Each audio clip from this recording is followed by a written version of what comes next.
Cleaner was ashamed for not knowing how to read, but the billionaire's daughter discovers it and does something incredible. The clock read 6:15 when Tess arrived. Punctual, as always. Her light footsteps barely made a sound on the entryway rug as she hung her thin coat on the coat rack. Fall had come early this year, painting the neighborhood trees with shades of orange and red that looked like vivid watercolors. The Parker house was spacious and bright, with large windows that let in the golden morning light. Tess liked that. In the places she had worked before, heavy curtains always blocked the sun, making cleaning an even lonelier job. Here, at least, she had the company of the light. She followed her morning routine with the precision of a Swiss watch.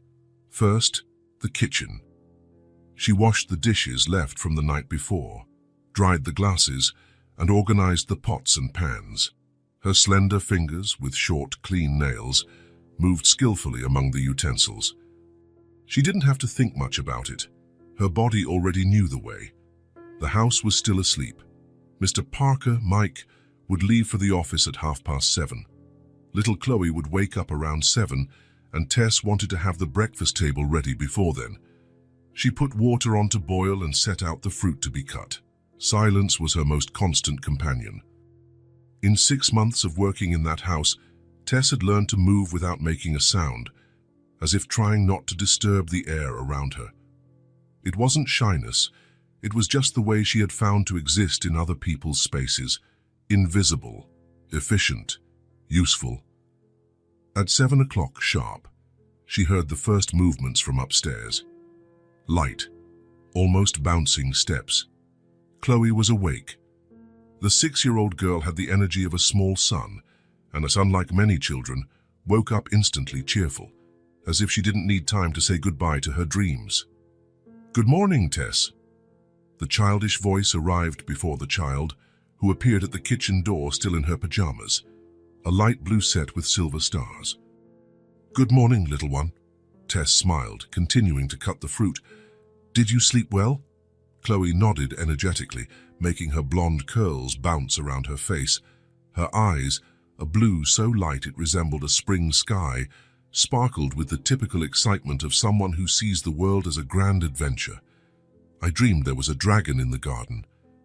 But it was a nice dragon that only ate flowers, not people." She climbed onto a chair, resting her elbows on the table. "He had blue wings, just like my favorite socks." Tess served the girl a glass of milk, who thanked her with a smile full of small white teeth. "And what did you do with the dragon?" Tess asked while setting the table. "I taught him to read." "Dragons don't know how to read, did you know? They only know how to breathe fire." Tess felt that familiar pang in her chest. Her smile wavered for an instant, so brief that no one would have noticed. She continued arranging the fruit on the plate, trying not to think too much about it. "It must be hard to turn the pages with those huge claws," she commented, subtly changing the subject. Chloe laughed, a crystal-clear sound that seemed to brighten the sunny kitchen even more. "That's why I held the book for him." And I pointed to the words with my finger. "Like this."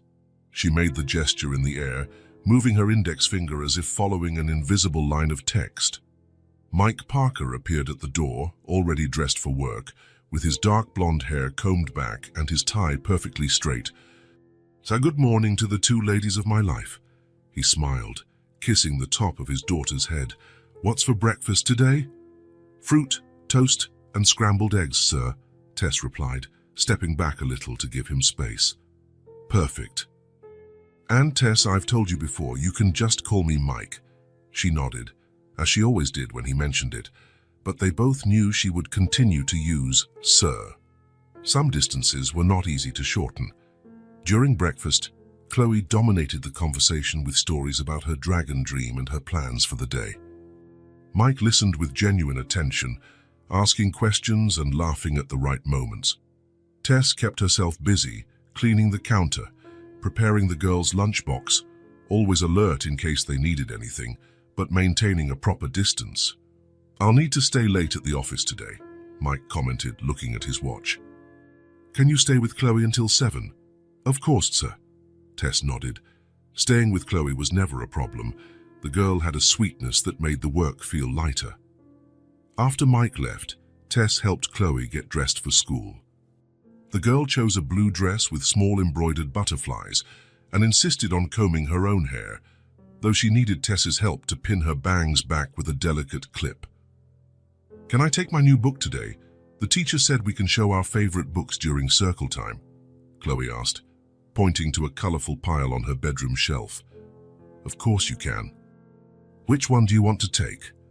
Chloe ran to the shelf and, after a few seconds of serious contemplation, pulled out a book with a bright green cover. "This one. It's about a girl who discovers a secret garden." Tess took the book Chloe held out, looking at the cover carefully. There was a beautiful illustration of a dark-haired girl opening a gate covered in climbing plants. The title was written in elegant, golden letters. "It looks very nice," she commented, handing the book back to Chloe. "It's the best book in the world. My teacher is reading a little bit to our class every day. Yesterday we stopped at the part where Mary finds the key." Chloe's eyes shone as she talked about the story. Tess watched, fascinated by the girl's enthusiasm. There was something magical in seeing how words awakened such joy, such curiosity. The school bus honked outside. "Come on, it's time," Tess said, helping the girl put on her backpack. Chloe gave Tess a quick hug before running to the door. "Bye, Tess, see you later." After the yellow bus disappeared around the corner, Tess went back inside. The house felt strangely empty without Chloe's vibrant presence. There were so many rooms, so many spaces to clean, but suddenly everything seemed too big, too quiet. She started with the bedrooms, changing sheets, vacuuming carpets, dusting furniture. She worked with a quiet efficiency, a talent she had developed over the years. In every house she had worked, she had learned to become almost invisible, to care for the spaces without leaving any trace of her presence other than cleanliness and order. In Chloe's room, she paused a little longer than necessary. Unlike the other rooms in the house, this space overflowed with personality. The walls were a soft yellow, decorated with drawings made by the girl herself. There was a bed with a white canopy, a dresser with small objects collected on outings, shells, colorful stones, bird feathers, and the bookshelf filled with books. Tess ran her fingers along the spines of the children's books. Some were thin with more illustrations than text. Others, thicker, had only small images scattered among the paragraphs. She picked one up and opened it. The letters were there, arranged in neat lines. She knew they formed words, sentences, entire stories. She knew the shape of some, could even identify the most common ones. But together, in sequence, they turned into an undecipherable code. A secret she had never had access to. She closed the book and put it back on the shelf, trying to push away that familiar feeling of inadequacy. She had so much to do. She couldn't waste time on thoughts like that. She finished tidying the room and moved on to the rest of the house. The day passed in its usual routine. Cleaning, laundry, preparing the lunch she would leave ready for when Chloe returned from school. Tess liked the organization of her days, the predictability of her tasks. It was comforting to know exactly what needed to be done and how to do it well. At 3 in the afternoon, the school bus dropped Chloe back off. Tess heard the door open and hurried footsteps down the hall. Tess, look what I made today." The girl burst into the kitchen like a small hurricane of energy, holding a piece of paper. "Calm down, little one. Let me dry my hands first." Tess smiled, wiping her hands on her apron. "Now, show me." Chloe held out the paper with pride. It was a colorful drawing made with crayons. It showed 2 stick figures, a smaller one, with spiky yellow hair and a blue triangular dress, and a larger one, also with yellow hair, wearing what looked like a green dress. "It's the 2 of us in the garden," Chloe explained. "You and me planting flowers. Look, I wrote our names too."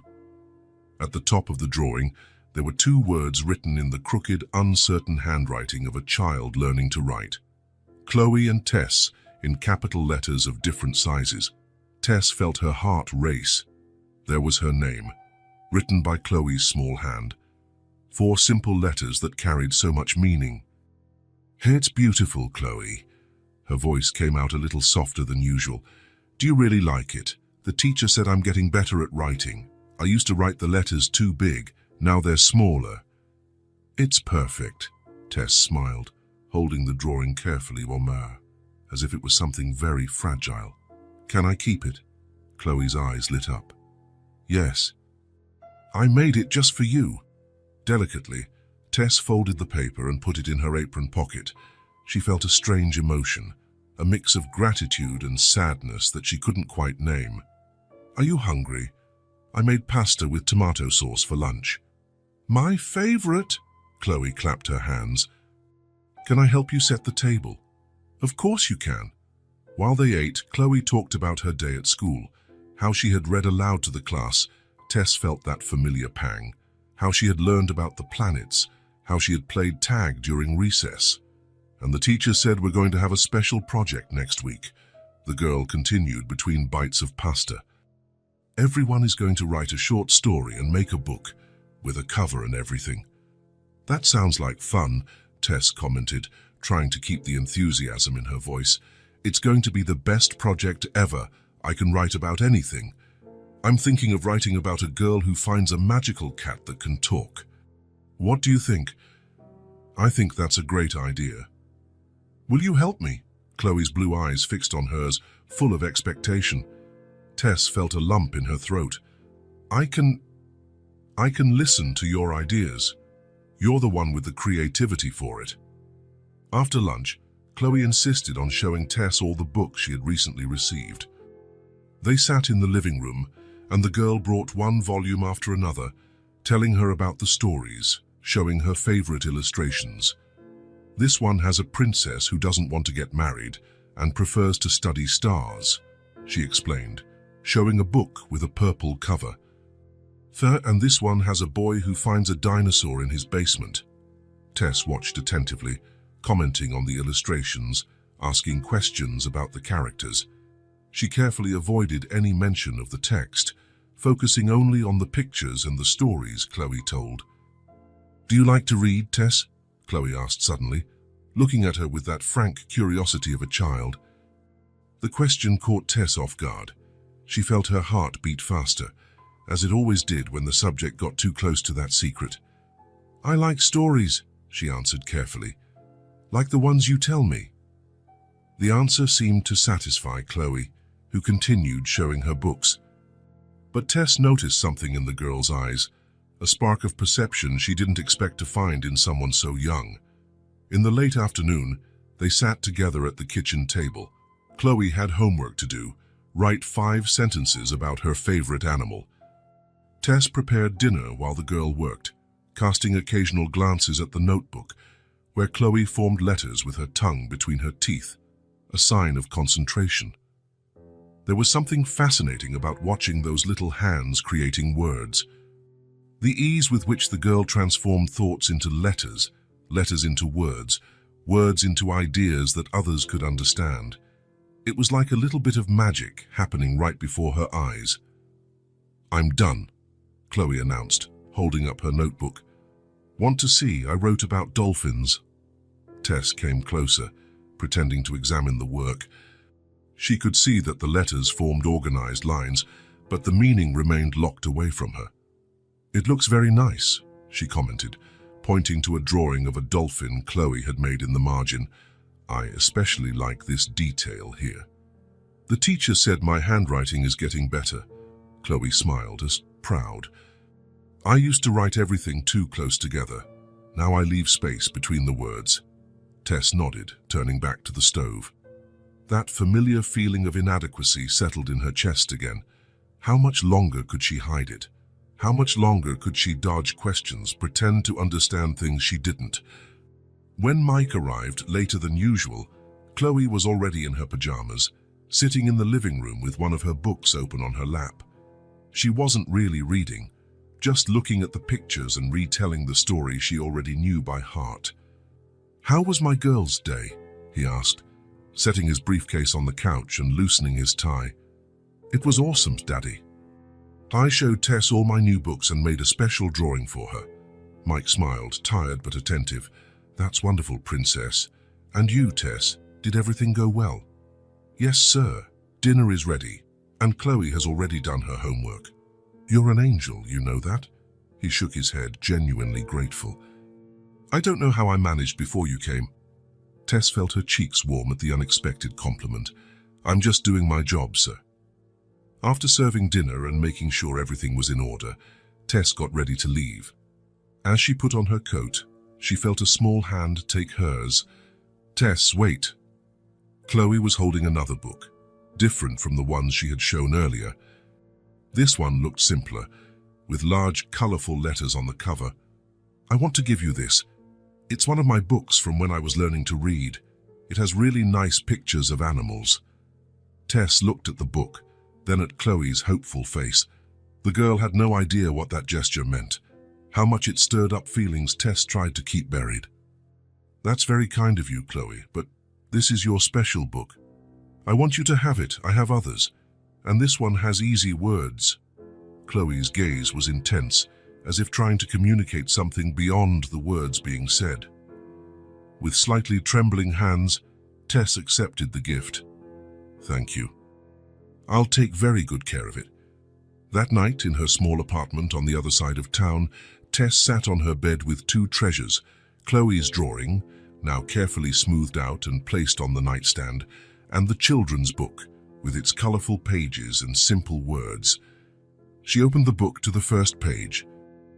There was a picture of a red apple and, next to it, a short word. She knew it was apple, but not because she could read it, only because she knew the pattern of those letters together, had seen that combination in grocery stores, on juice boxes. Her fingers touched the page with reverence. Somewhere inside her, a small flame of hope ignited. Maybe, just maybe, it wasn't too late. She put the book in the drawer, along with the drawing. That would be her secret, her little treasure. But as she prepared for sleep, one image persisted in her mind, the picture of Chloe, bent over her notebook, creating worlds with words. The beauty of that process, the freedom it represented. And for the first time in many years, Tess allowed herself to imagine what it would be like to be able to do the same. The weeks went by, and fall gradually gave way to winter. The mornings dawned colder, with a soft mist that covered the gardens like a delicate veil. Tess started arriving in a thicker coat, and Chloe swapped her light dresses for long-sleeved shirts and colorful pants. The routine at the Parker house continued its usual rhythm, but something subtle had changed. The book Chloe had given Tess, the one with animal pictures and simple words, had become the housekeeper's secret treasure. Every night before bed, Tess would flip through it carefully, as if the pages were made of something fragile and precious.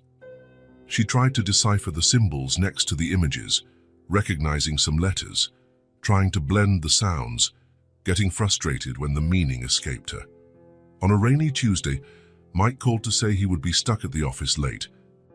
An important meeting, he explained. Tess noticed the disappointment on Chloe's face when she shared the news during dinner. He promised he would help me with my school project today, the girl said, poking at her food with a fork without much enthusiasm. What project is that? Tess asked, serving a little more mashed potatoes onto the girl's plate. I have to make a poster about my favorite animal for science class, Chloe sighed. Daddy said he would help me cut out the pictures of dolphins we found on the internet. Tess looked at the girl's downcast expression. The blue eyes that normally sparkled now seemed as cloudy as the sky outside. I can help you, she offered, almost without thinking.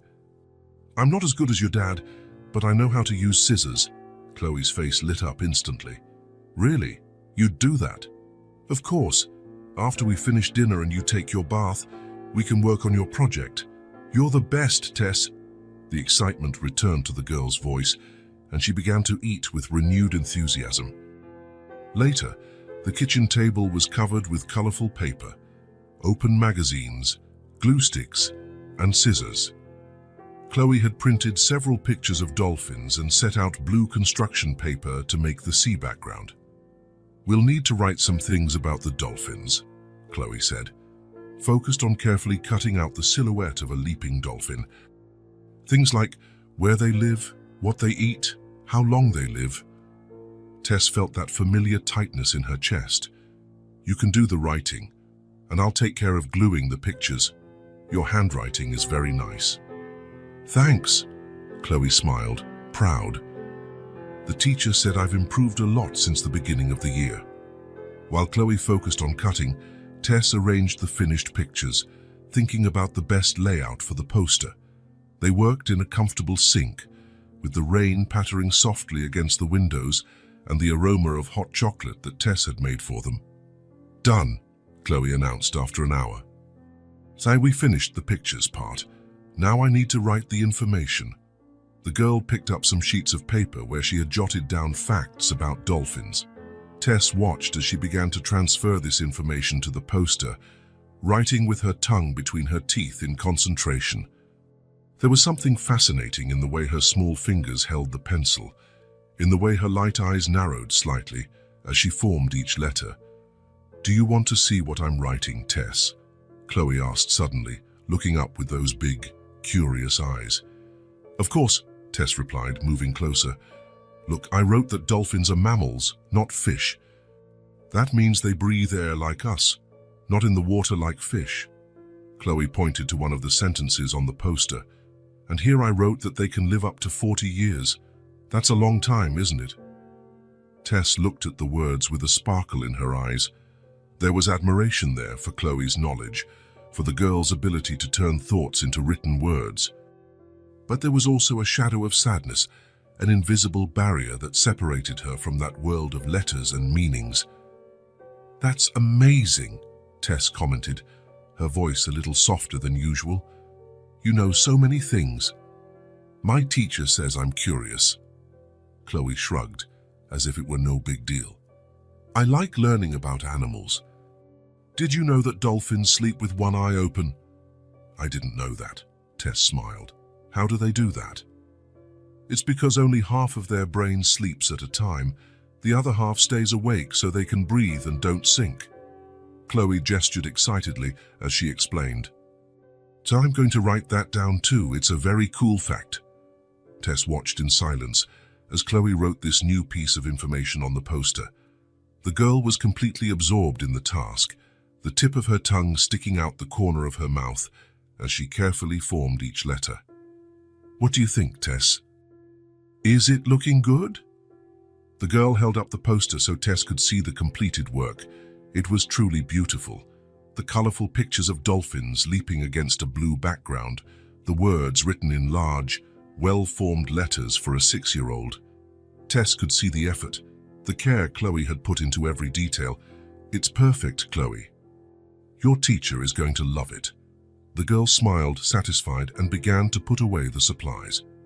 As they tidied the table, Chloe talked non-stop about the presentation she would give at school, how she would tell her classmates about dolphins, how she would show the poster, how she would answer questions. "Ask Tessie, Mom," she said suddenly, with the typical frankness of children. "Do you like to read?" The question caught Tess off guard. She felt her heart race, her hands sweat slightly. "Why do you ask?" Chloe shrugged, fidgeting with a piece of paper. "I never see you reading. Daddy always reads the newspaper at breakfast or books before bed. But you never read anything." Tess took a deep breath. That inevitable moment she always dreaded seemed to have arrived. For a second, she thought about dodging the subject, about making up some excuse, but something in Chloe's innocent blue eyes made her hesitate. "I have something else to show you," Chloe said, not waiting for an answer. She ran to her backpack and returned with a colorful notebook. "It's my writing journal. The teacher asked us to write a short story every day." "Want to see?" Tess nodded, a lump forming in her throat. Chloe opened the notebook and began to show the pages, one by one. There were short stories, just a few paragraphs long, written in her still imperfect but legible handwriting. Next to each text, Chloe had made drawings to illustrate her stories. This one is about a butterfly that didn't know how to fly, but its friends taught it. Chloe pointed to one of the stories. And this one is about a lost puppy who finds a family. Tess looked at the pages with a mixture of fascination and melancholy. She saw the pride on Chloe's face, the enthusiasm with which she showed each story, and she felt that familiar sense of inadequacy, of being on the outside of a world she had never had access to. "Your stories are beautiful, Chloe," she said, sincerely. "Can you read this one out loud?" the girl asked, pointing to one of the pages. "It's my favorite. About a girl who finds a star that fell from the sky." Time seemed to freeze for a moment. Tess looked at the words on the page, at the symbols that, to her, were just shapes without complete meaning. She felt the weight of the secret she had carried for so long, the invisible wall that separated her from so many things. Her voice failed her.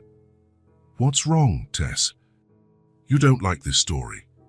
Chloe's face showed genuine concern.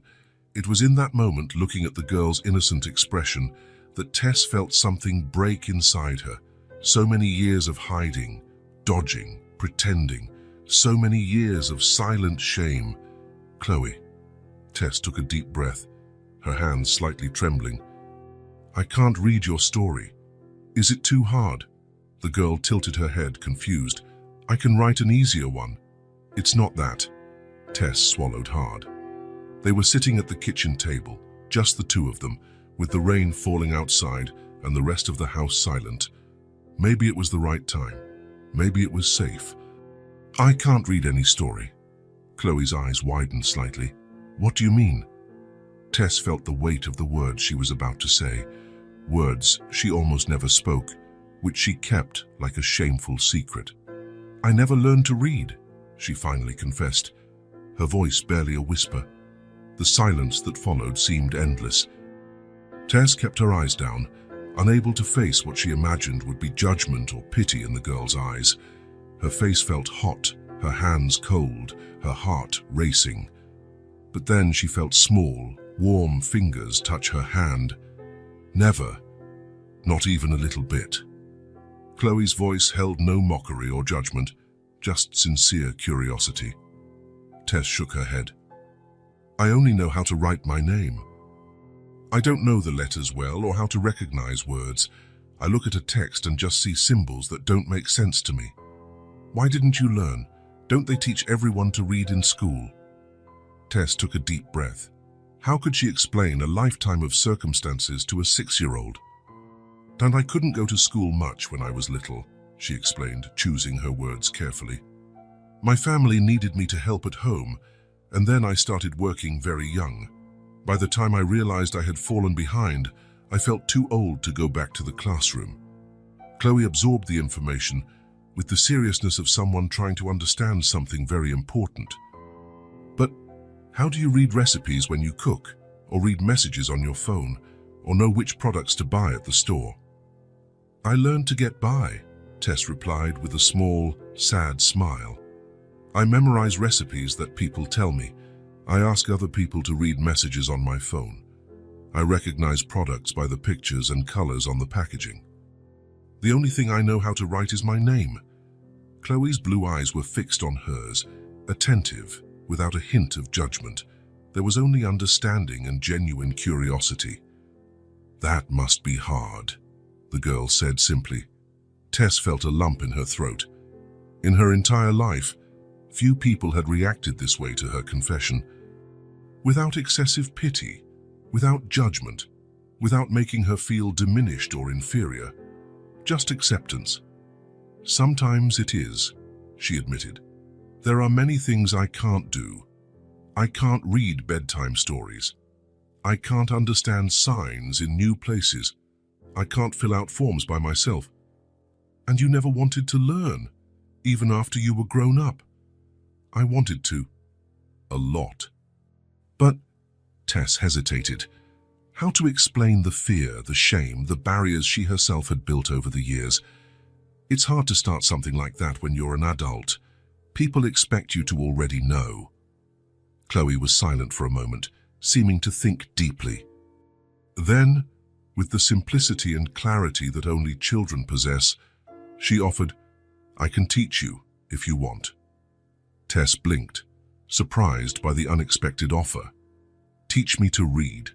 Chloe nodded, excited by the idea. "Yes, I can show you the letters and how they form words. It's easy when someone explains it right. My teacher says I'm good at explaining things to the other kids."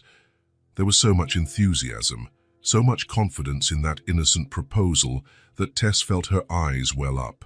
A 6-year-old child offering, without hesitation, the key to a world that had always been denied to her. Don't you think it's strange?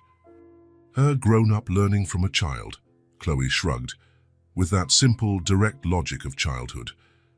Daddy always says it's never too late to learn new things. He started playing the guitar last year and said it's harder to learn when you're older, but not impossible. Tess let a small smile form on her lips. The shame she had felt moments before was beginning to give way to something different, something she hadn't felt in a long time. Hope. "You're not going to tell your dad about this, are you?" she asked, suddenly worried. "He might not want me to keep working here if he finds out." "Why not?" Chloe seemed genuinely confused. "Some people think that people who can't read aren't smart enough for certain things." "That's silly," Chloe declared, with the absolute conviction of a child. "You know how to do lots of things that me and Daddy don't. You cook better than anyone I know, and you clean the house so everything is perfect. And you know how to fix broken things too." Tess felt a wave of gratitude for the simplicity with which Chloe saw the world, a world where everyone's skills were valued for what they were, not for what they weren't. "So, do you want to start tomorrow?" Chloe asked, already excited about her new role as a teacher.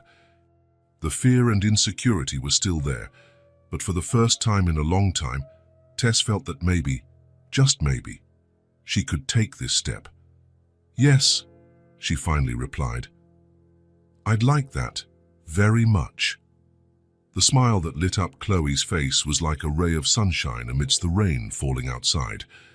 The girl clapped her hands on, excited. "This will be the best. I'll get everything ready. I have extra notebooks and colored pencils, and we can use my easiest books to practice." As Chloe talked excitedly about her plans for the lessons, Tess felt something shift inside her.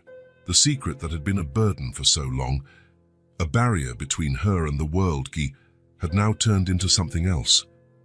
A possibility. A beginning. A door opening. That night, after Mike got home and Chloe went to bed, not before giving Tess a tight hug and whispering, "We start tomorrow," Tess returned to her small apartment with a different feeling in her chest. She took the children's book Chloe had given her weeks ago from the drawer. She looked at the colorful cover, at the letters that formed the title. She still couldn't read them, but something had changed. Now those letters no longer seemed like distant, intimidating enemies. They looked like promises. The morning after her confession, Tess arrived earlier than usual. Her hands trembled slightly as she unlocked the door to the Parker house. A mix of anxiety and excitement stirred in her heart, feelings she hadn't experienced in a long time. The house was still asleep.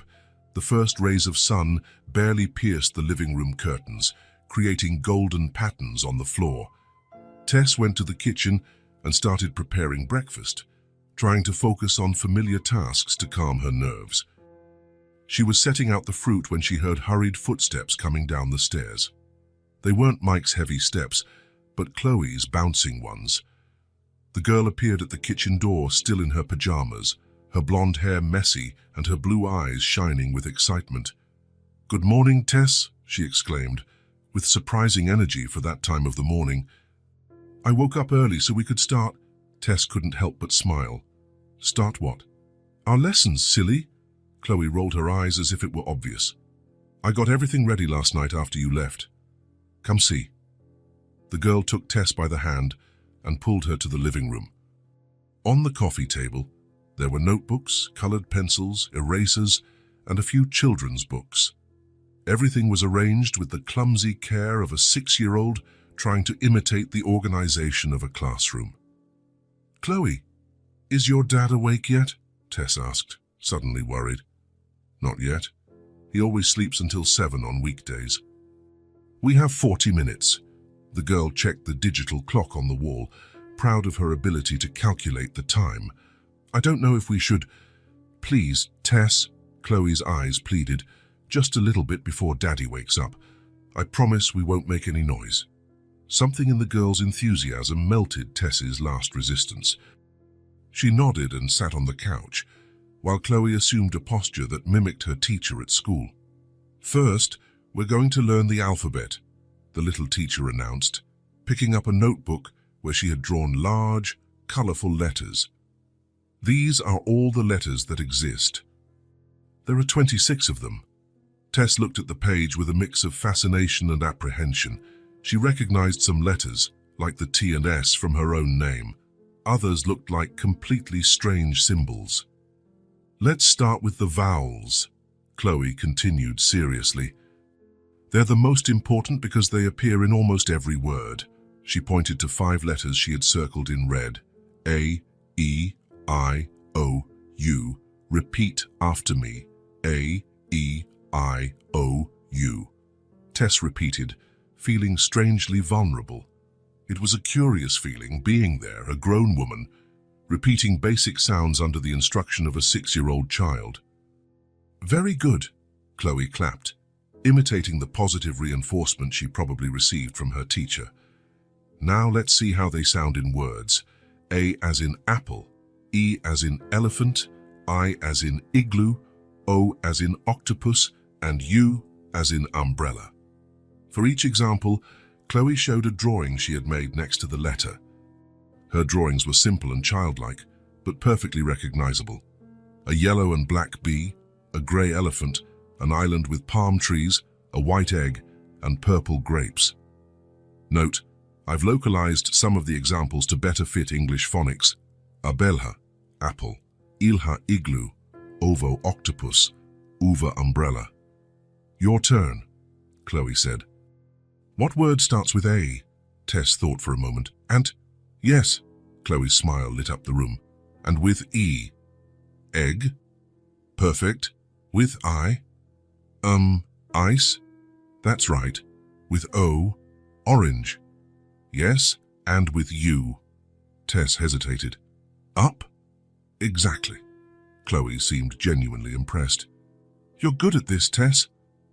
The sincere compliment warmed Tess's heart. It was funny how a simple acknowledgement for something so basic could make her feel so good. Now let's move on to the consonants, Chloe continued, turning the page.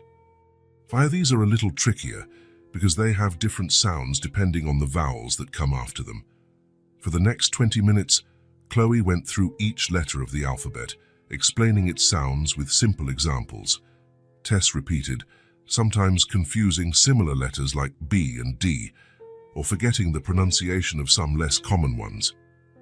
It's normal to get confused at first, Chloe assured her with adorable seriousness. I used to get them mixed up too when I was learning. The teacher says our brain needs time to remember the shapes. They heard footsteps upstairs. Mike was waking up. We have to stop now, Chloe whispered, quickly gathering the materials. But we can continue after school, right? Right, Tess confirmed, helping her put everything away in a colorful box. When Mike came down for breakfast, he found Tess making pancakes and Chloe setting the table, just like any other normal morning. Nothing in their expressions gave away the little secret lesson they had shared. The lessons continued in the following days, always at times when Mike wasn't around, before he woke up, after he left for work, or when he was stuck at the office late. Chloe took her role as a teacher with a touching seriousness, preparing homework for Tess to practice at night in her apartment. Tess discovered that learning to read was much harder than she had imagined. It wasn't enough to know the letters. You had to join them into syllables, then into words, and understand how the sounds changed depending on the combinations. Sometimes, she felt frustrated with her own difficulty, especially when she couldn't remember something Chloe had already explained several times. Don't be sad, Tess, Chloe would say when she noticed her frustration. The teacher says everyone has their own pace for learning. Some are fast at math, others at reading, others at drawing. The girl's patience was surprising. She never showed irritation when Tess made mistakes or forgot something.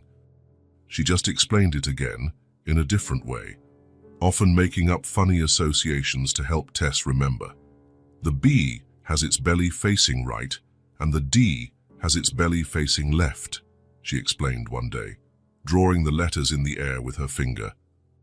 And the P is like a B with a long leg, and the Q is like a D with a long leg.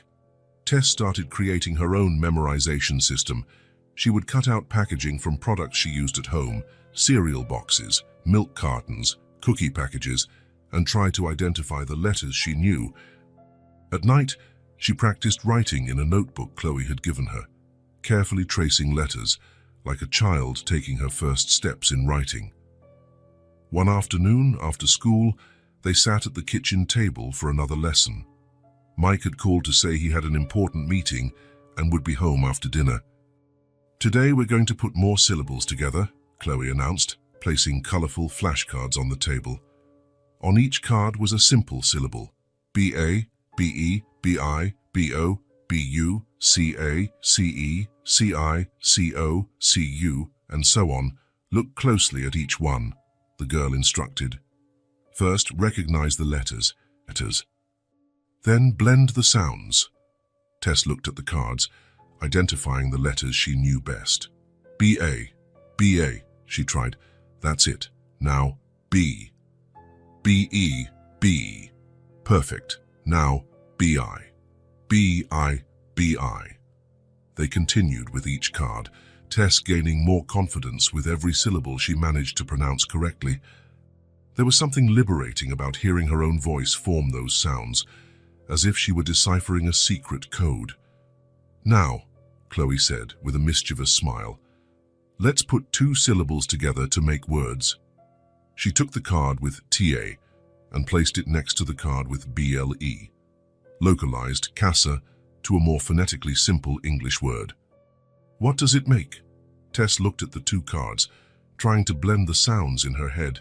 "Ta, blee, table? Yes." Chloe clapped enthusiastically. "You read your first word."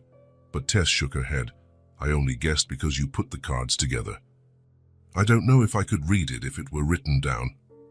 "Let's try." Chloe took a piece of paper and wrote in large, clear letters, "table." Tess looked at the word, feeling a mix of anxiety and determination. She focused on each letter, trying to remember the sounds. T, tay, she began, slowly. B-L-E, blee, tay, blee. Table. A wave of emotion washed over her, so intense it almost left her breathless. She had read a word, a real word, written on a piece of paper, not just recognizing a familiar pattern like her own name, but deciphering something new.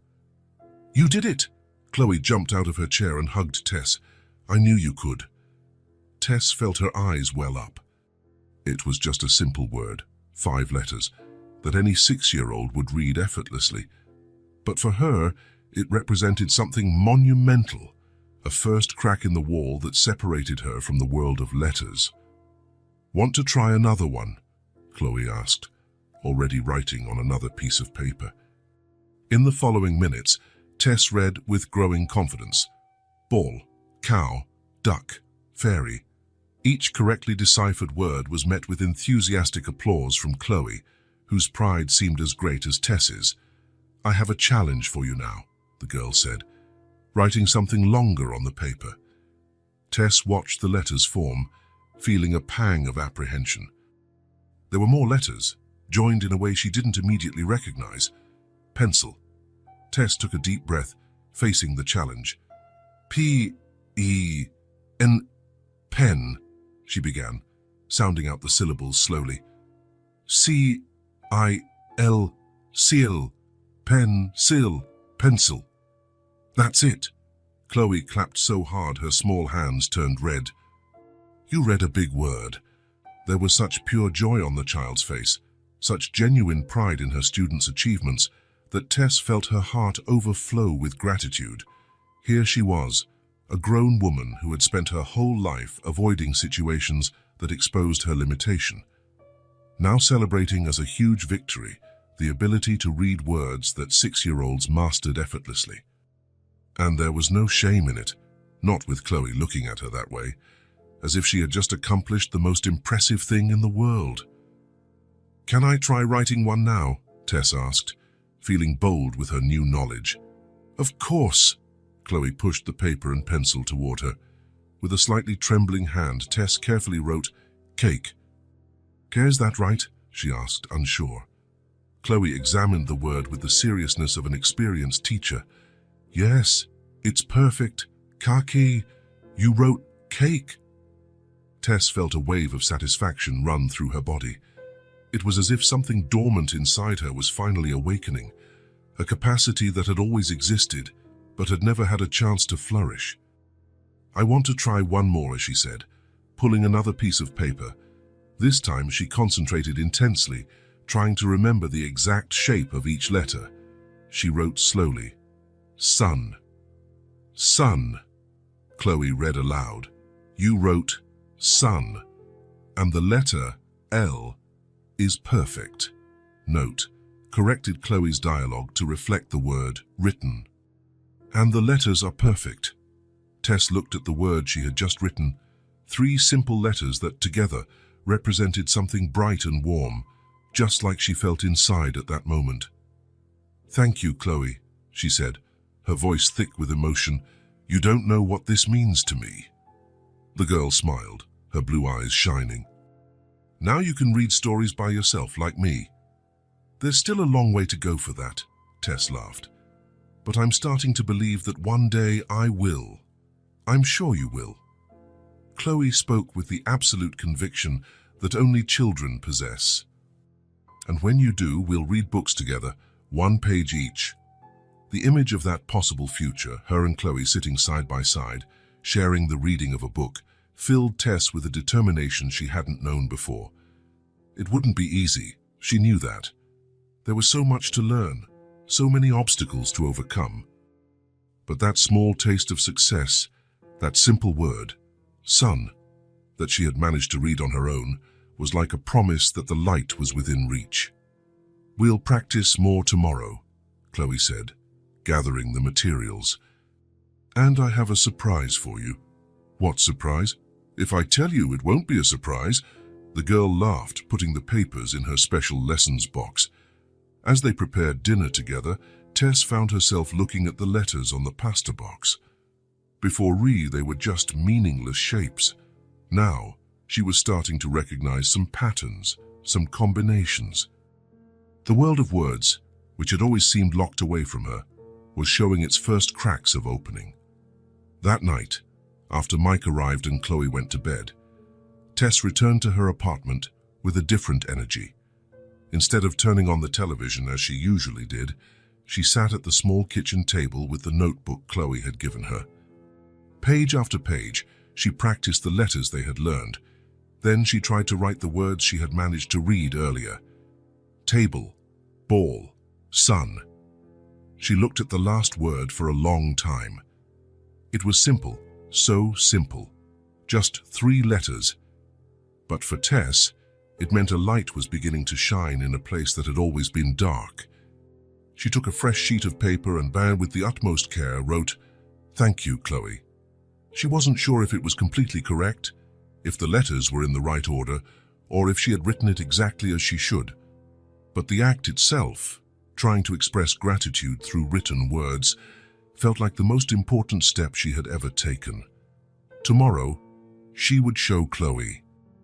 Tomorrow, they would continue their journey together. For now, Tess fell asleep with a new and comforting feeling. That, finally, she had begun to find her voice in the world of letters. The weeks passed, and the secret lessons between Tess and Chloe settled into a comfortable routine. Every afternoon, after Chloe came home from school and finished her homework, the two would sit at the kitchen table for another learning session. Always mindful of the clock, They would finish before Mike got home from work. Tess's progress surprised them both. She could now recognize all the letters of the alphabet and read simple words without hesitation. Short sentences still posed a challenge, but Tess's determination grew with each small victory. The notebook she used for practice at home was already filled with several pages of her careful handwriting, still a bit uncertain, but improving every day. Chloe, in turn, blossomed in her role as a teacher. The responsibility seemed to have made her even more attentive and patient. She created games to make learning more fun, drew colorful flashcards with new words, and celebrated each of Tess's advancements as if it were a personal victory. "You're almost ready to read a whole book," Chloe declared one afternoon as they put away their study materials after another successful lesson. "I think there's still a long way to go for that," Tess laughed, carefully folding her exercise sheets. "No, there isn't. I have the perfect book for you to start with." Chloe ran to her backpack and pulled out a thin book with a colorful cover. "This was the first one I read all by myself. It has short sentences and lots of pictures." Tess took the book, feeling that familiar mix of anxiety and hope. The pages were a bit worn from use, and there were some pencil marks where Chloe had probably underlined difficult words. It was a precious object, not just for its content, but for what it represented: trust. "We can start reading it together tomorrow," Tess suggested, placing the book on the table. "One page each. How about that?" Chloe's face lit up at the suggestion. "Yes, that will be perfect." They were so absorbed in their plans that they didn't hear the front door open. They didn't notice the footsteps in the hallway. They only realized Mike's presence when he was already standing in the kitchen doorway, watching them with a puzzled expression. "Daddy?" Chloe exclaimed, surprised but not alarmed. "You're home early." Tess felt the blood run cold in her veins. She quickly tried to gather the papers scattered on the table, but it was too late. Mike had already seen everything: the sheets with writing exercises, the flashcards with words, the children's book open between them. "The meeting ended ahead of schedule," he explained, walking into the kitchen. His eyes scanned the materials on the table, lingering briefly on a paper where Tess had practiced writing simple sentences. "What are you two doing?" Before Tess could think of an explanation, Chloe answered with the typical frankness of a child. "I'm teaching Tess to read and write. She can already read whole words and even write short sentences." "Isn't that amazing, Daddy?" Mike's gaze shifted from Chloe to Tess, who kept her eyes down, her hands trembling slightly as she continued to gather the papers. "That's interesting," he said, with an expression Tess couldn't decipher. There was no condemnation in his voice, only curiosity. "Faz, how long have you been having these lessons?" "Almost a month," Chloe replied proudly. "We started with the letters, then the syllables, and now we're on sentences. Tess is the best student in the world. She learns super fast." Tess finally found the courage to look at Mike. Her face was flushed with embarrassment, and she felt her heart beating so hard she was sure he could hear it. "Sir, I can explain," she began, but Mike interrupted her with a gentle gesture. "Chloe, sweetie, could you go to your room for a moment? I need to talk to Tess about grown-up things." "But we were in the middle of our lesson," the girl protested. "I can continue later," Mike assured her, with a smile that didn't quite reach his eyes. "I just need to speak with Tess in private for a few minutes." Chloe looked from her father to Tess, sensing that something important was happening, but unable to understand exactly what. With a resigned sigh, she gathered her colored pencils. "Okay, but don't be long. Tess still needs to practice reading page 5 of my book." She gave Tess a quick hug before leaving, as if to reassure her. When they were alone, the silence in the kitchen seemed deafening. Tess kept her eyes fixed on the pile of papers she had gathered, unable to face Mike. She felt exposed, vulnerable, as if her most intimate secret had been forcibly torn from her. "Tess," Mike finally broke the silence, his voice calm. "Would you like to tell me what's going on here?" She took a deep breath, trying to control the tremor in her hands. She had imagined this moment many times, always dreading it. Now that it had finally arrived, she felt strangely resigned. Perhaps it was a relief not to have to hide anymore. "Sir, The words seemed stuck in her throat. How could she explain a lifetime of closed doors, of missed opportunities? Mike pulled out a chair and sat across from her. There was no impatience in his gestures, just attentive expectation. "My daughter is teaching you to read," he said. Not as a question, but as a statement he was trying to understand. "Why didn't you tell me you needed this?" Tess finally found the courage to look at him. She saw no judgment in his eyes, only confusion and what seemed like genuine curiosity. "I can't read," she confessed, her voice barely a whisper. "I missed the chances I had because I had to work from a young age. I never managed to learn." The words came out with difficulty, heavy with the weight of years of shame and concealment. It was the second time she had admitted it out loud. The first had been to Chloe, but somehow, confessing to an adult felt much harder. "I see," Mike said, nodding slowly. "And how did Chloe find out?" She noticed. Kids notice things that adults often don't. Tess gave a sad smile. She showed me one of her notebooks and asked me to read a story she had written. I couldn't come up with an excuse. Mike was silent for a moment, processing the information. Tess could see the thoughts crossing his face, surprise and understanding, perhaps even a pang of admiration for his daughter. "Why didn't you tell me when I hired you?" he finally asked. Tess felt fear rise again. This was the question she dreaded. "I never tell my employers," she admitted. People judge.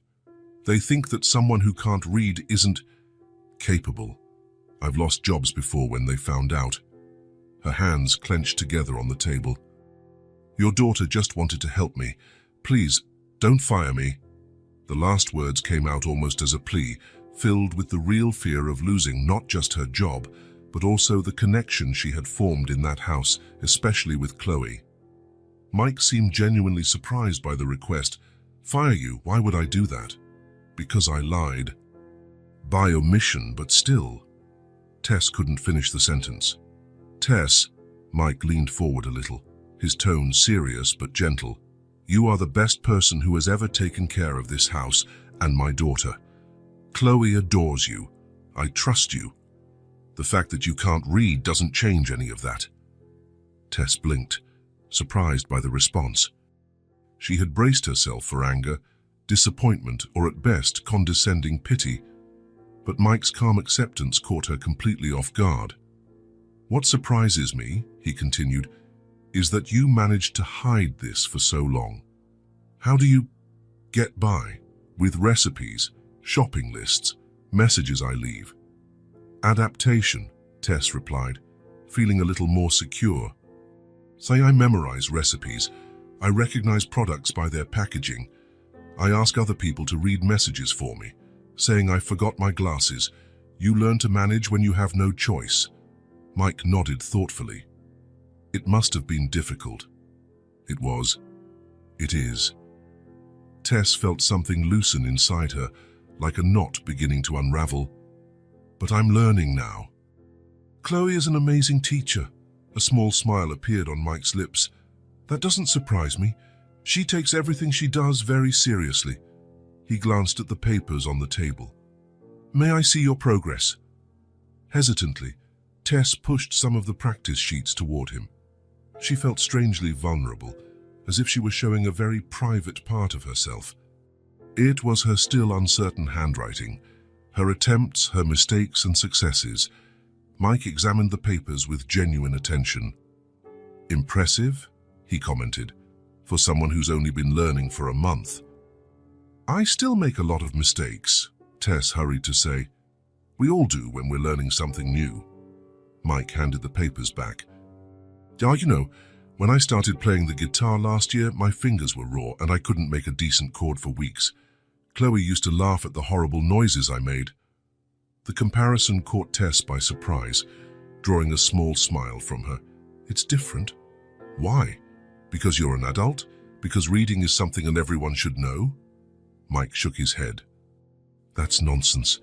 It's never too late to learn something new, and you have the courage to try, which is more than a lot of people do. Tess felt a wave of gratitude for his unexpected understanding. Thank you, she murmured, not knowing what else to say. Don't thank me yet, Mike said, leaning back in his chair, because I don't think these makeshift lessons are enough. Tess's heart tightened again. Was he going to forbid them from continuing? What do you mean? She asked cautiously. I mean, you need more than lessons from a 6-year-old. As talented as my daughter may be as a teacher, Mike smiled. There are adult literacy programs at the public library. Structured courses, with proper materials and experienced teachers. Tess felt her face flush. I wouldn't have the courage. Why not? You've already taken the hardest step, admitting you want to learn and starting to try. Mike looked at her seriously. Tess, you take care of my home and my daughter. I leave what is most precious to me in your care every day. The least I can do is help you achieve something you want. His words touched Tess deeply. She had never thought her employer would see the situation this way, not as a flaw to be hidden, but as an opportunity to grow. I don't know if I could, she admitted, her insecurity still present. You won't know if you don't try. Mike shrugged. And if you need help with scheduling or transportation, we can work that out. It's not a favor, it's an investment in someone who is important to this family. Family. The word resonated within Tess. Wasn't she just an employee here? Just the person who cleaned, cooked, and took care of things? Can I think about it? She asked, still hesitant. Of course. No pressure. Mike stood up. In the meantime, I have no problem with you two continuing your lessons. It seems like you're both enjoying it. As if to confirm his words, they heard Chloe's light footsteps coming down the stairs. The girl appeared in the kitchen doorway, her face anxious. Are you done talking? Can I come back? Mike exchanged a look with Tess, as if asking for permission to share what they had discussed. She gave a slight nod. Yes, we're done, he answered, smiling at his daughter. And I must say, I'm very proud of the teacher you're becoming. Chloe's face lit up. So you're not mad. We can keep having lessons? I'm not mad. And yes, you can continue. Mike affectionately ruffled his daughter's hair. But I want to propose a change. What change? Chloe immediately looked suspicious. How about, instead of hiding the lessons, you have them openly? That way I can see Tess's progress too. And maybe even help out from time to time. Chloe considered the proposal for a moment, then looked at Tess. What do you think? Can we let Daddy watch our lessons? There was so much innocence in that question, so much naturalness in how Chloe viewed the situation, that Tess felt a wave of affection for the girl. For Chloe, there was no shame in learning, regardless of age or circumstance. I think we can, Tess replied, surprising herself with her own courage. But he has to promise not to interrupt. Mike raised his hands in surrender. I promise to be the quietest, best-behaved student in the class. Chloe laughed, running to hug her father and then Tess. The tension that had hung in the kitchen moments before had completely dissipated, replaced by a sense of acceptance, belonging. As Chloe chatted excitedly about the plans for the next lesson, Tess realized that something fundamental had changed. Her deepest secret, the one she had carried like a burden her entire adult life, that had been exposed. And surprisingly, it hadn't destroyed her. On the contrary, it seemed to have opened a door she had always been afraid to walk through. She looked at Mike, who was watching his daughter with obvious pride, and felt a gratitude she couldn't express in words, even if she could already read and write perfectly. Some emotions, she realized, were beyond the reach of letters. For the first time in a long time, Tess felt that maybe, just maybe, the future could be different from the past. A future where she would no longer have to hide. In the days following Mike's discovery, a subtle change settled over the routine at the Parker house. The lessons, which were once secret and full of excitement, now had a tension that Tess couldn't ignore. Even with Mike's acceptance, even with his encouragement, something had changed inside her. The shame, which had followed her like a shadow for so long, grew again.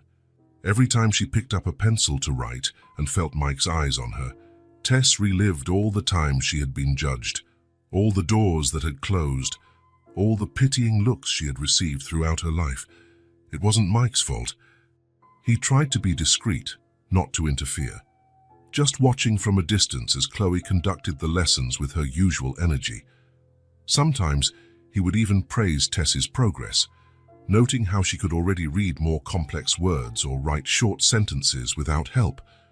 But for Tess, having an adult witness her struggles, her stumbles, her moments of confusion with concepts that 6-year-olds easily mastered, it was simply unbearable. In the second week after the discovery, Tess started making excuses to avoid the lessons. "I need to finish the ironing today," she said one afternoon, when Chloe appeared in the laundry room with her notebook and colored pencils. "Can we save the lesson for tomorrow?" "But you said that yesterday, too," Chloe protested, her blue eyes showing confusion. "And the day before you were too tired." Tess continued ironing Mike's shirt, avoiding the girl's gaze. "I'm a bit behind on the housework. Your dad will need these shirts tomorrow. I can help you with the ironing and then we can do the lesson." Chloe didn't give up easily. "I know I can't use the iron, but I can fold the pieces that are already ironed." The girl's persistence tugged at Tess's heart. How could she explain to a child the complex tangle of feelings she was experiencing? The shame, the fear, the sense of inadequacy that had returned with full force. "Better not, little one," she replied, trying to soften the refusal with a smile. "We'll get back to the lessons when I'm less busy." Chloe's face fell, the disappointment evident in her clear eyes. Without another word, the girl turned and left the laundry room, dragging her feet down the hall. Tess felt a lump in her throat. It hurt to push Chloe away like that, especially after everything the girl had done for her. But the shame was stronger. The idea of sitting at the table, under Mike's watchful eye, trying to decipher words that any child would read effortlessly, was too much to bear. In the following days, the pattern continued. Tess found increasingly elaborate excuses to avoid the study sessions. She was always too busy, too tired, or had some unavoidable commitment. Chloe, in turn, grew quieter, her invitations for lessons becoming less frequent, as if she already expected the rejection. The atmosphere in the Parker house, once so light and welcoming, now felt heavy with unspoken tension. Mike noticed the change but kept his distance, respecting what seemed to be Tess's decision. One evening, after putting Chloe to bed, Mike came downstairs and found Tess finishing up in the kitchen.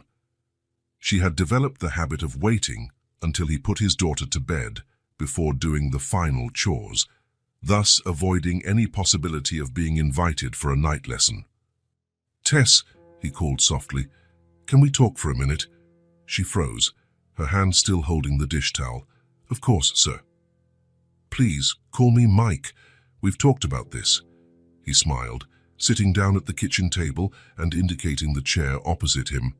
"Sit for a bit." Reluctantly, Tess obeyed, keeping her hands in her lap and her eyes downcast. "Is everything okay with work?" Mike asked, his tone casual but his eyes attentive. "Yes, sir. Mike, everything's great." "And with you, are you all right?" Tess hesitated. Lying had never been her strong suit, especially to people who treated her with kindness. "I'm fine," she finally replied, without much conviction. Mike nodded slowly, as if processing the answer. "I noticed the lessons with Chloe have stopped." It wasn't a question, but the comment hung between them, demanding a response. Tess felt her face grow warm. "I've been busy," she murmured. "A lot of chores to catch up on." "I see." Mike didn't seem convinced, but he didn't press her either. "So Chloe misses them." Tess bit her lower lip. "She's a wonderful child, a natural teacher." "Yes, she is."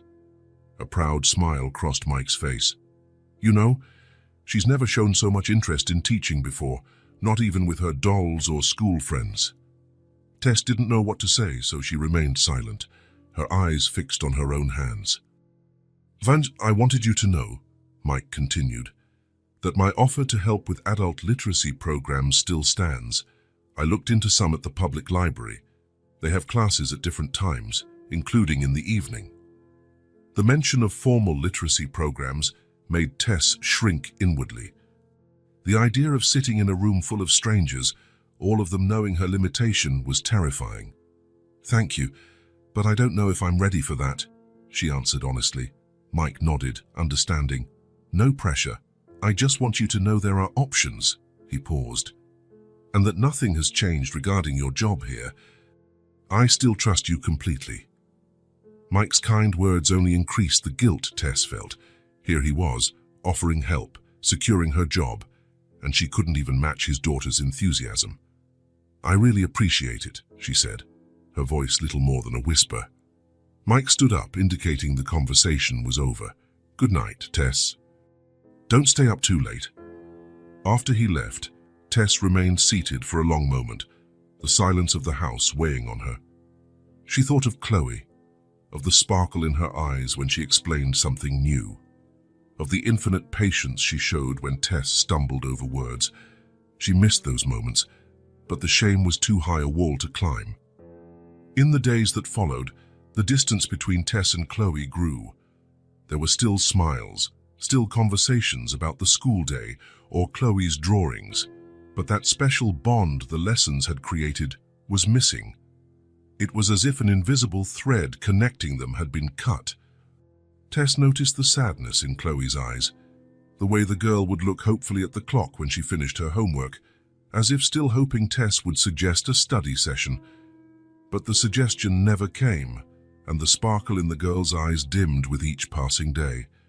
One afternoon, Tess was cleaning Chloe's room when she noticed something on the girl's desk. It was a different notebook from the ones they used in their lessons, with a cover decorated with sparkling stars. Curious, Tess opened it. On the first few pages, there were colorful drawings, most of them depicting two figures, a small girl with blonde hair and a taller woman, also blonde. In some drawings, the two were sitting at a table with books. In others, they were standing side by side, smiling. Under each drawing, there were short sentences written in Chloe's still imperfect handwriting. Me and Tess studying, teaching my friend, special lesson day. Tess felt a lump in her throat. She continued flipping through the notebook and found a kind of diary, where Chloe wrote about her experiences as a teacher. The sincerity of those childish words hit her deeply. Today, Tess learned the word elephant. It's a big, hard word. She was very happy when she could read it by herself. Tess said she never had a teacher as good as me. I felt important. I explained to Tess how to put syllables together. She practices every day at home. I'm proud of her. The last entries, however, reflected the recent change. Tess is too busy for lessons. I hope she has time tomorrow. It's been 3 days with no lesson. Tess must be very tired. I think Tess doesn't want to learn with me anymore. Maybe I'm not a good teacher. The last entry made Tess's heart ache. It wasn't fair for Chloe to blame herself like that. The girl had been the best teacher anyone could wish for. Patient, enthusiastic, never judgmental. The problem wasn't her. It was Tess's own fear. She carefully closed the notebook and put it back where she had found it. She finished cleaning the room with a heavy heart, knowing she was hurting someone who only wanted to help her. That evening, while preparing dinner, Tess heard voices coming from the living room, Mike and Chloe talking in low tones. Normally, she wouldn't pay attention, respecting the family's privacy, but something in Chloe's choked-up voice made her stop and listen. And now she doesn't even want to have lessons anymore, Chloe was saying, her voice sad. Did I do something wrong, Daddy? Of course not, Princess. Mike's voice was soft, comforting. Sometimes adults get embarrassed when they're learning something new, especially something that most people learn as a child. But there's no reason to be embarrassed. She was doing so well. I know, sweetie, but not everyone sees things the same way you do. There was a moment of silence, and Tess imagined Chloe absorbing her father's words, trying to understand emotional complexities beyond her years. I loved teaching, Tess, Chloe said finally, her voice small and sad. I was learning from her, too. The sincerity of those words hit Tess like a punch to the gut. She backed away a few steps, not wanting to hear more, feeling even worse for being the cause of the girl's sadness. What did you learn from her? Mike asked, genuinely curious. I learned that it takes a lot of courage to try hard things. And that it's never too late to learn something new, like you always say. There was a pause. And I also learned to be patient, because sometimes we need time to understand things. Tess felt her eyes fill with tears. How could a 6-year-old be so wise, so understanding? Those are very important lessons, Mike agreed. You know, sometimes people need some time to themselves, to think, to get used to changes. Maybe that's what Tess is doing. Do you think she'll want to have lessons with me again someday? The hope in Chloe's voice was palpable, and Tess felt even worse for having disappointed her. I don't know, Princess. That's something only Tess can decide. Tess quietly returned to the kitchen, her heart heavy. The conversation she had just overheard echoed in her mind throughout dinner as she served the plates and watched Chloe play with her food, less cheerful than usual. In the following days, Tess noticed Mike watching her more often, as if he were trying to figure something out. She maintained her routine, efficient and silent as always, but inside, guilt gnawed at her every time she saw Chloe's sad gaze. A week later, Mike called her into his office for a talk after dinner. Tess entered the room with apprehension, fearing what he might say. "Please, have a seat," Mike said, indicating a chair in front of his desk. Tess obeyed, her hands clasped in her lap, trying to hide her nervousness. "Tess," he began, his tone direct but gentle, "I need to be frank with you about something." She nodded, bracing for the worst. Maybe he had finally realized he couldn't keep someone like her working in his house, someone who couldn't even read a note or a recipe. "My daughter has been very sad without you," Mike said, surprising her. "You can stay close to her, but I also want you to study somewhere else." Tess blinked, confused. It wasn't what she had expected to hear. I don't understand." "It's simple," Mike continued. "Chloe misses you. Not just as a teacher, but as a friend, as someone she shared something special with." He leaned forward. "And I think you miss her too." Tess couldn't deny it. It was true. She missed Chloe's excitement, her contagious enthusiasm, the sense of accomplishment when she managed to decipher a new word under her guidance. "But I understand why the lessons stopped," Mike went on. "It must be hard for you, an adult, learning from a child while I watch. That's why I suggested the formal literacy programs." He opened a drawer and took out a few colorful brochures, placing them on the desk. "There's a particularly good program on Tuesday and Thursday nights at the public library." I went there to talk to the coordinator. It's a welcoming environment with people of all ages, some seniors, some immigrants, people who, like you, didn't have the opportunity to study when they were young. Tess looked at the brochures, feeling a mix of fear and curiosity.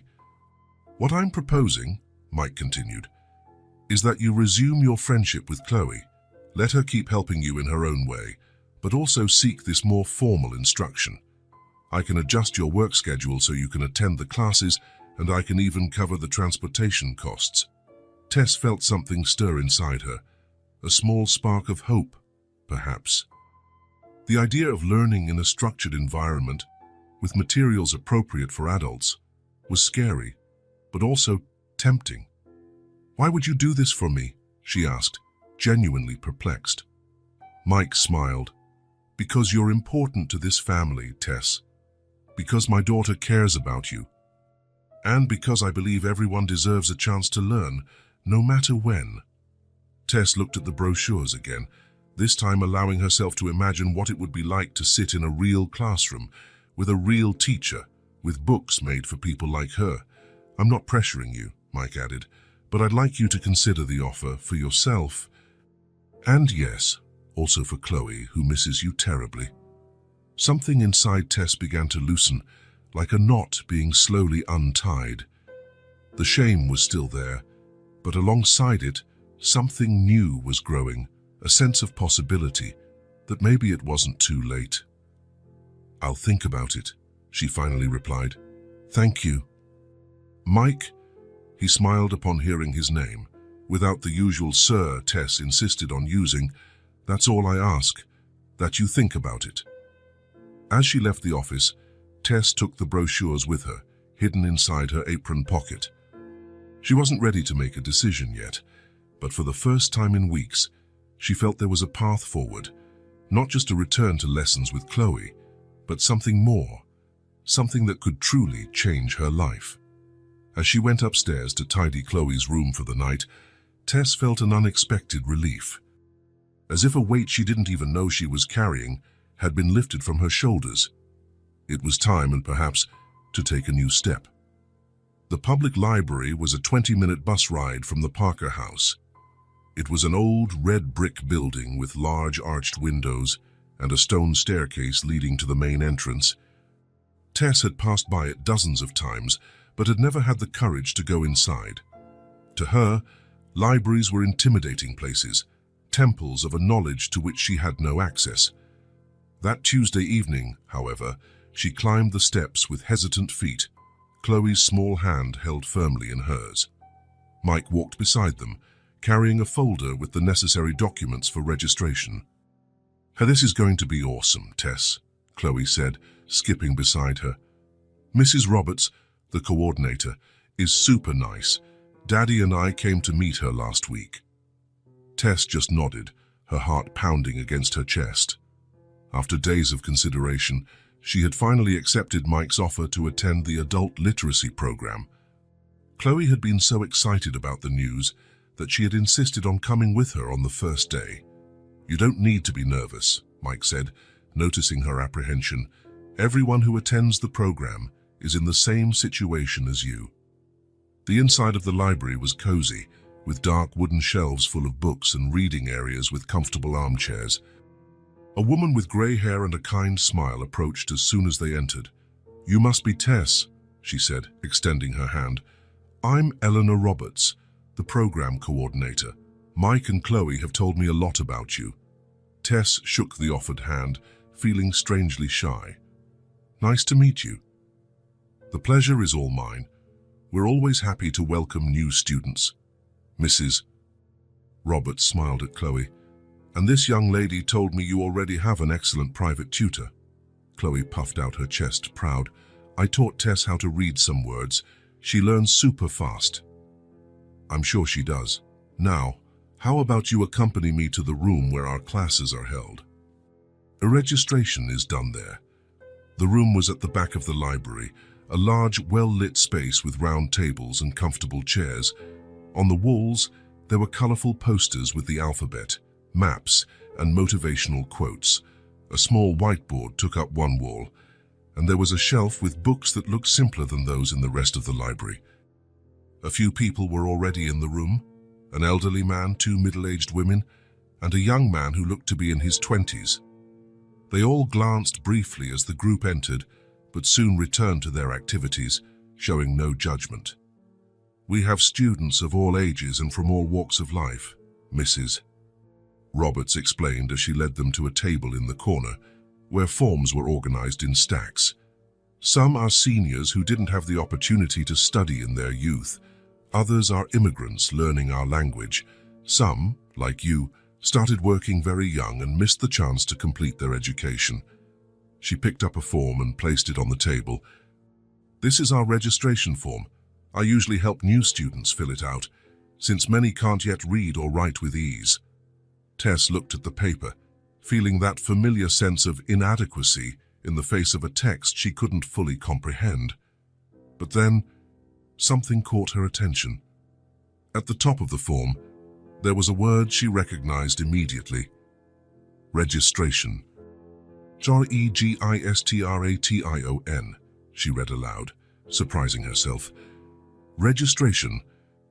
Mrs. Roberts smiled, genuinely impressed. Very good. I see you already know some words. Encouraged, Tess examined the rest of the form. She recognized other words: name, age, address. Words that Chloe had taught her during their impromptu lessons.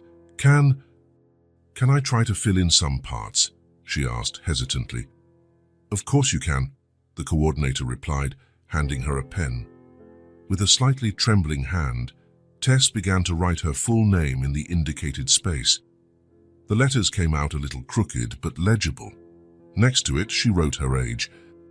In the address field, she managed to write the name of the street where she lived, although she needed help with the number. Every recognized word, every field filled out on her own, was a small victory. Tess felt a joy growing inside her, a sense of accomplishment she had never experienced before. It wasn't just the act of writing. It was the understanding that those symbols, which had been mysterious and intimidating for so long, were now beginning to make sense. Look, Daddy, Chloe exclaimed, pointing to the form. Tess is writing by herself. Mike watched with a discreet smile, respecting the moment. I see that. Impressive. When they finished filling out the form, partly by Tess, partly with Mrs. Roberts's help, the coordinator explained how the classes worked, the schedule, and the materials that would be used. We start from the basics, respecting each student's pace, she explained. No one is pressured or compared to others. Everyone has their own learning timeline. Before they left, Mrs. Roberts handed Tess a small, colorful book. This is your first workbook. You can take it home and practice on the days you don't have class. Tess held the book with reverence, as if it were a precious treasure. In a way, it was. On the way back home, Chloe talked non-stop, excited about everything they had seen. The library is amazing. So many books. And the classroom is nice, isn't it? Mrs. Roberts seems super cool. And did you see how many different people there were? Even a young guy like that. Tess smiled, listening to the girl's enthusiasm. She felt light, as if a weight had been lifted from her shoulders. For the first time in a long time, perhaps for the first time in her life, she felt like she was taking control of her own destiny. The following months brought a remarkable transformation to Tess's life.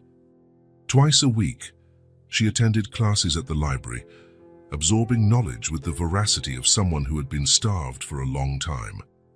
On other days, she continued to practice with Chloe, who still took her role as a teacher very seriously. The shame that once consumed her gave way to a growing confidence. She discovered that she was a quick learner, that her brain absorbed information rapidly when given the opportunity. What she had lacked was not ability, but simply access. Mike kept his promise, adjusting Tess's work schedule to accommodate the classes, and even hiring a helper for the days she left early. More than an employer, he had become an ally, someone who genuinely wanted to see her succeed. But it was Chloe who continued to be her biggest cheerleader.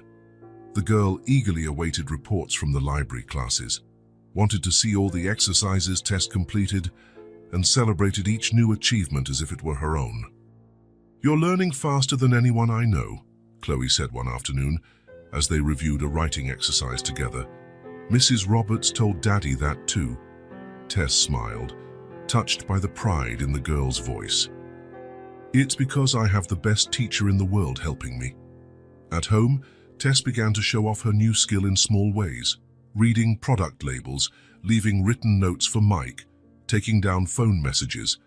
Each act, no matter how simple, represented a victory over her past. One evening, 3 months after starting the program, Tess came home especially excited. Chloe immediately noticed that something different had happened. What is it? The girl asked, curious. You look super happy. Tess pulled a colorful certificate from her bag. Mrs. Roberts gave me this today. I completed the first level of the program. Chloe took the certificate, admiring the beautiful paper with Tess's name written in elegant letters. This calls for a celebration. Can I get something from my room? It's a surprise. Without waiting for an answer, the girl ran upstairs, returning minutes later with a package wrapped in colorful paper. "It's a gift," she said, handing it to Tess. "Daddy helped me pick it out." Moved, Tess carefully unwrapped the gift. It was a children's book, with a hardcover and colorful illustrations. "The Little Mermaid," she read the title, feeling a wave of emotion as she realized she could read those words without hesitation. "It's my favorite story," Chloe explained. "I thought we could read it together to celebrate." They sat on the living room sofa, side by side, the book open between them. Tess began to read aloud, slowly but steadily. Sometimes she stumbled on a more difficult word, and Chloe would gently help her. On other pages, Chloe would read, demonstrating how rhythm and intonation could bring the printed words to life. When they finished the story, Tess closed the book and held it to her chest, feeling a gratitude that could barely be contained. "Thank you for encouraging me,"